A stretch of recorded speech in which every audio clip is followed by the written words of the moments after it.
thanks for coming on the podcast, man. Thanks for having me. Good to see you again. I'm in Texas for at least a month, so I'm excited to be here. Welcome back, man. I saw that you had a quick run in Vegas. How did that go for you? I put out 6 vlogs while I was there, and it was pretty amazing. Pretty good trip, for sure. Like, the upswing was definitely needed, for sure. When a vlogger is like sheepishly smiling about how good he did, it usually means he ran pretty freaking well. Yeah. No, it was good because Vegas games are notoriously like nitty tight, you know, like, and the during the buy-ins are series lower. was amazing. I've never seen them like that. Yeah. Did you play any tournaments, or did you? No tournaments. I just wanted to stick to cash. I'm like, I don't want to spend an entire day and a half, 2 days to like bubble a tournament while I'm only out there for just get 2 pissed. weeks. Yeah, of course. If I was there for maybe 2 months, then I would do it, but only for whatever, 2 weeks or something, I'm just not going to do it. Right. So you were in Vegas for how long? I was there for 17 nights. How was that experience? Interesting. So I don't know if you follow my Instagram, 1 or 2 of you guys, I don't know. But I do, yeah. So I don't know if you saw my breakfast situation. I don't know if I should say this now on camera because they might not let me do it next time, but I'm just like, I just need to have like a good breakfast, a good lunch, good dinner, or like I'm just going to be hangry, you know? Yeah, so I'm like, instead of going to Denny's every day, like walking 10 minutes down the strip, getting eggs, bacon, spending $10, I'm going to get a little hot skillet, and I'm going to bring it to Vegas. So I have this like little skillet thing, and I'm like, okay, I'm going to make my eggs and my bacon, and then I'll have a bagel. And the first morning, you just buy groceries? Did that for 17 mornings, but it was good, you know, it worked out. 17 mornings of bacon. Nice. Well, let's go back a significant amount of time. So I didn't realize this, but you only started vlogging like 8 months ago. Yeah, according February to YouTube. 15th was my first video. For maybe the people that maybe don't follow you or know about your vlog, just give us a brief history, like the rundown about how you got into this 8 months ago and all that. So I was starting an Instagram for poker. I wanted to start like a poker Instagram to just track my progress and stuff like that. So I started that, I think, in March, or sorry, when would that be? I think it was a couple months before the vlog, and I'm like, one day I'm just going to go in there, I'm going to just video my sessions and see what happens. I put it on YouTube. I got like 3,000 views. I did another video like 3 days after, and then I kind of got like addicted to the process of like making a video, editing the video, then publishing it, getting the, you know, the dislikes, the likes, and all that stuff. So it kind of came like a goal, like a competition for myself, you know. You also chose like a pretty opportune time to come into the vlogging scene, just because like COVID was still in full swing. Brad and Andrew weren't putting out content. Yeah, they weren't putting as much out. And really at all, for the most part. And then so I was able to kind of sweep in there, and I was lucky that I was in South Florida in Miami, which is a pretty like populous area of people like to be in, would like to go visit or like to play poker, and I was able to do videos there. Which is pretty cool. Sweet. How has starting the vlog and going through the vlogging process changed Lexo's poker game? Because going back through your hands in such a granular way is like you give yourself so much more evaluation.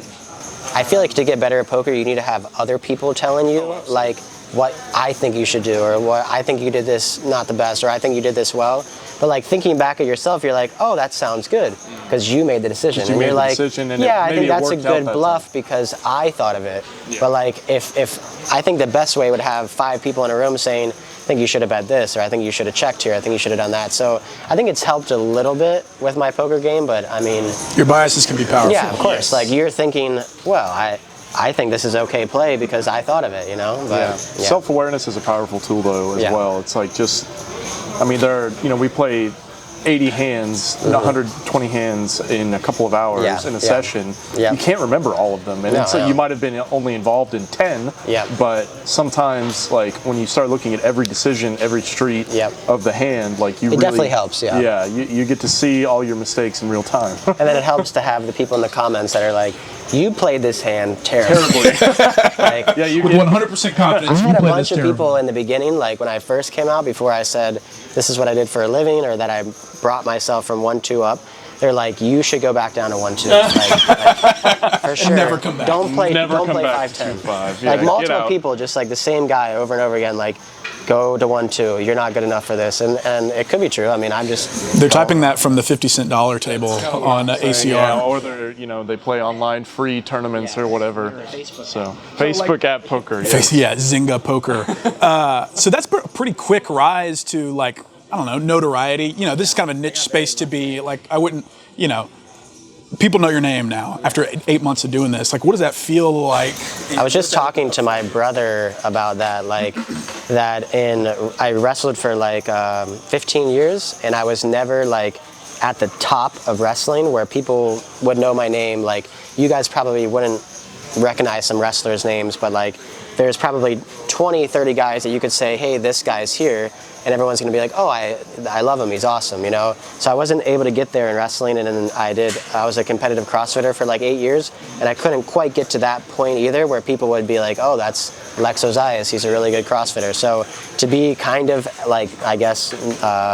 noticed in the poker scene is cool. I've never actually gotten to that point in a competitive sport before, So it's fun, but it also is kind of stressful too, because you kind of have to be on. You can't just ever have a off day where you snap at somebody and you're like, no, don't talk to me. I have to work on that personally. It's very difficult for me to be constantly talking to people and having good conversations and being happy to see new people. So a good YouTuber is not always a bona fide extrovert, and so this could be draining for we've seen vloggers come through here all the time. When you walk through a room full of poker players that notice you, it can be pretty draining. I haven't done a meetup game yet, but I was here for the Brad and Andrew meetup game, and I can just imagine you can see it on their faces by the end of the day. Yeah, they're just drained because people are constantly asking them Y and Z. You're just kind of getting.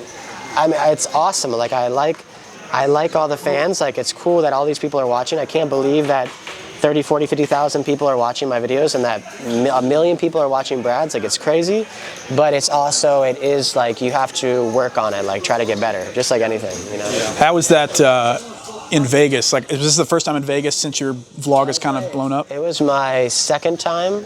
The first time I went there, oddly, not many people said anything to me. But this time, I'm fine with it. You're there to play poker. Yeah, I think that time I maybe was at 10,000 subscribers, so it wasn't as big. And I think it's more in the Florida, Texas area, which is where my videos were. So this second time during the WSOP was a little bit bigger because I was trying to engage with other vloggers too. So I was around them, which then caused more people to be like, oh, I know your videos. I think I've watched it before. So it's definitely something I'm not used to, for sure. Yeah, I get that a lot around here just because, people recognize us, but I'm here so much more often, right, than you are. And so, I'm actually playing in the streets, and I've had, especially on, this past Sunday when we had 1 million people here for the 1-year anniversary, people were coming up and talking to me, and I'm just I'm caught off guard by it. They recognize your voice. I recognize both of your voices, and I'm I've heard that before. Yeah. The same thing people are thinking when they hear me or Brad, or when they hear you speak at the table. They're like, man, I hear him speaking all the time, and he's right. And it's a strange phenomenon because it almost we feel like we know you or know a part of you by when you spend hours with you in some way. And then I have no idea who these people are. Dude, get away some guy shakes my hand and hugs me, and he's like, man, such a fan of your vlogs, been watching from day one. And I'm like, what's your name? Okay, cool. Stranger, you're a legitimate stranger. I mean, I feel the same way when I see other guys or even other genres of YouTubers. You watch them, you see their face, you see their whole life. It's pretty interesting. And then they don't know who you are, but they're trying to be nice to you. But also they benefit. I mean, you benefit from having a huge platform and having people know you, because that's the tension. It's objectively annoying especially when you're stuck to have people come up to you and try to shoot the breeze with you, but also it's dude, it's pretty nice to have a ton of subs. I know. It's definitely pluses and minuses. I had that maybe on my last trip here where I was just stuck a ton of money on a session and just not running well. And then I think a couple people were just asking me the same questions, one at one table, another at another table. Yeah. And I really had to try to just okay, just you gotta be chill, man. Yeah, gotta be nice. I don't just want to leave. And there was one day that I was here and I was stuck like 4K, and I was like, I had several people ask me questions about the stream or about Buildo, like a subject I already don't like talking about anyway. And I have to just like bite my tongue so hard because I don't want to snap at anybody, but I'm not in a good mood, and I just don't always want to deal with it. I have to give it to, like, every time I've seen Brad, and I've seen Andrew a couple of times, but like I put in one of my videos and on my Instagram that Brad like came up to me at Bellagio and was like, hey, you want to get a drink? And I'm like, dude, I can't believe, because like I wouldn't think of doing that now to another vlogger, you know, that he's met me here, but he doesn't really know much about me. So I'm like, all right, that's like the guy I'm going to try to, you know, portray whenever I'm in the poker streets, you know, trying to. He's just trying to get drinks with the competition, trying to figure out. Just trying to feel them out. It's like, am I at risk here? Is my channel at risk here? But So, what about Texas? So, I mean, what brought you here? What's kept you coming back? What brought him here? What brought him here? And how long you staying around? David, What's your plan? out so you can see here. Yeah. I actually don't remember. The first time I played was at Greg's table. Yeah. Like right here. I had no idea who you were. Yeah. And I was like, I think back in March, I don't actually remember what made me want to come here. I think it was watching the live streams. I'm pretty sure that was it. Watching the live streams and stuff, and I'm like, I got to go check out Dallas. That was when it was starting to kind of get real heated. That's when it was really Tuesday blowing nights. up. Yeah. With Buildo. I think another reason was because I was filming vlogs, and kind of backstory, so obviously filming at the table in some casinos is like, most casinos is prohibited. You can't film. Yeah, you can't. But vloggers just do it undercover all the time. Like they put the camera here, they put the camera there, whatever. And I did it at Hard Rock for 13 episodes or 13 vlogs, and they recognized me in a video, told the manager. The manager then came up to me and was like, hey, Lex, you can't film anymore. So I'm like, I'm screwed. Sweet. Like my vlog is over. That's it. Yeah. So I called here and I'm like, hey, can I film here? And they looked at my channel and they're like, yeah, come out, whatever. Absolutely. So I came out here. I think that was a big reason. Then I was here for 3 days and I'm like, this place is awesome. Like the action's sick, the people are fun, dealers are great. So what is like? I mean, obviously there are some very distinct differences in playing poker here in Texas and in other rooms, but what are the ones that jumped out to you when you first got here, other than like the fact that you could film? Distinct differences, I think this is actually I think the difference between like here and Florida is that like, obviously there's more money on the table here than there would be in a Florida game, and I actually think that the players are not as good in Florida, so it's a little bit easier. I think the players are somewhat kind of better here because they're so deep stack. Like, they're just used to you have to play, if you're playing $3,000 deep, you have to know what's going on. Like if you're playing $400 deep, you can just shove and whatever. So I noticed that like people had a ton of money and they didn't, like they maybe weren't making the best plays, but they weren't making the worst plays Horrible either. plays either, so it is still tough. And then a huge thing is like going like 6 ways to every flop, you know, or like I'm used to going heads up or 3 ways, and now it's like 50 call, the dealer calls, and you're like, oh my God. You have to really account in your strategy how to go around that. It's very different. And I came from Vegas where it was like hard to even get a call, you know, so like. That seems so counter, like it's the pinnacle of a gambling town, but the poker game specifically, I mean, I guess if you get past the 2-5 level, it's just filled with pros. You have to just be careful, like that's, you know, there has to be a good mixture of recreational players and people that have disposable income and stuff, where in Vegas it was just like all the pros rose to the top and then everyone else filtered away, and then it was just pros at the best level. Like, and that's it's a culture thing too. I noticed like the culture here is in all Texas rooms that I've been to is like fun, talkative, like splashy. It would be a word that I would use, you know, like, and in Vegas and even other places it's not splashy, so that's a huge thing. That's fun. I went to Vegas for the first time this past August, and I was legitimately disappointed. Like I told him about it. Yeah. It's like, one, I didn't like Vegas for Vegas, and then two, the poker was seedy at best. Well, you went at it's a difficult time because the pandemic and everything. Right, so maybe I didn't get it in its full splendor, and I didn't have a tour guide or anything to show me the hot spots. And so, but on the surface, it's pretty seedy. That smell hits you, and you're like, all right. I literally came off. This is not Dallas anymore. I came off the plane and was staring at slot machines in the airport. Had never seen anything like that. And so, yeah, it's sitting down at those games, man, people don't talk. I mean, I'm already a pretty talkative guy at the tables anyway. Like, I had to, like, claw people out of everybody has an quiet, iPad, man. Yeah, watching movies. Watching movies, or all have earbuds in. I'm like, this sucks. They're just not. And this is in other card rooms too, and of course you're going to get a table like that here where it's a bunch of guys that maybe don't want to speak or don't want to talk, and sometimes I'm in the mood too where, like, I'm not a very talkative person, but sometimes I like to be at a talkative table. Yeah. And I noticed that here, especially at this room, like, everyone's having fun, you know, everyone's happy to be here even if they are down money. They're like, all right, you know, bomb pot, let's go. Yeah, let's go. Let's go. Got to win it back somehow. I'm interested to learn about your progression. I mean, because, you know, you started making vlogs doing 1-2 and 2-5-ish. Well, I started the vlog technically at like a couple vlogs at 2.5, but I had been playing 5.10 at that time for like 6 months. But I started way back, like broke player at 1.2. Yeah, you so know? like, I'm interested to hear about that progression, because not everybody can do that. Like, to be I guess I'd be curious to know what was your biggest, I don't know, multiplier of success to go from 1-2 up to, you know, I've seen you play 10-25. Yeah. I mean, obviously, people can do it if they have the money. Like, anybody can go sit down at this game and just put 10K down and play, but it doesn't mean that they're going to be able to consistently play and make money, like, over the long term. So I think the biggest thing, I said this in my vlog way back in the days of, like, how I moved my way up, was just, like, putting in a ton of hours, like 150 to 200 hours a month of just, like, grinding poker, trying to get better, trying to, like, learn from my mistakes, and then obviously be frugal with my money and, like, not spend it. I'm lucky too where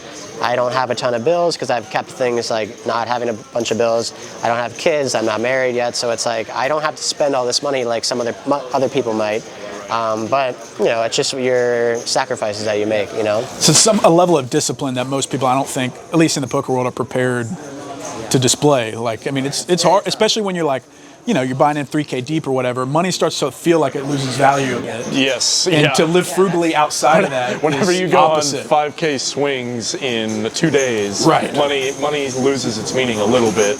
And you have to be ready for that. Like, when you go on a 10K upswing, not to just go and like splurge all your money on something, you know what I mean? Like, it is tough because you're going to go on a 10K downswing too, like, and you need to have that bankroll there. And I think obviously my parents like taught me to be frugal. We were like middle-ish class where we lived, so like we weren't just spending money crazy all the time too, so they kind of taught me on my way up. And then I was like dead broke in college, where I had to like take the change out of my Jeep and go get a sandwich. And like, man, that was me. It was rough, you know what I mean? Like, or buy the skillet. The skillet. Oh, the skillet would cost $37. I couldn't pay for that. I was like, you know, my mom had helped me out, but like I was working and I had to pay for college, rent, car, all that stuff, and it was like, so when you go from being broke to like having money and having a little bit more, you're like, okay, I gotta hold on to this and not just be stupid with it. On the converse side of that is that sometimes when you go from no money to having excess, it's easy to become detached from it and then just spend it willy-nilly, especially if you've been like broke your entire life, you've never had money to manage.